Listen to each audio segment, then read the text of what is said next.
नमस्कार मंडळी, आज आपण बघणार आहे दम आलूची रेसिपी. चला तर मग सुरुवात करूया. छान असं कढई गरम झाली की त्यामध्ये आपण तेल ओतणार आहे. तेल आहे 1 चमचा मी वापरणार आहे, कारण मी all in one gravy use करते त्यामुळे.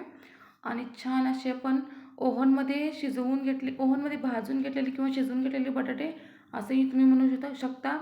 तुम्ही गॅसवरही थोडेसे बटाटे आहेत ना ते भाजून घ्यायचे आहेत किंवा एक कुकर शिट्टी देऊन शिजवून जरी घेतले तरी चालतील आणि ते छान असे भाजून घ्यायचे आहेत. इथं माझी ऑल इन वन ग्रेव्ही आहे. मी सकाळी साईडला काढून ठेवली होती मी फ्रीझरमधून आणि छान असे बटाटे गुलाबी कलर येऊपर्यंत छान असं भाजून झाल्यानंतर मी त्यामध्ये ग्रेव्ही घातलेली आहे. आणि आता उकळलेलं पाणी मी घातलेलं आहे.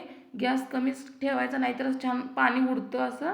आणि चवीपुरतं असं थोडंसं मी मीठ घातलेलं आहे.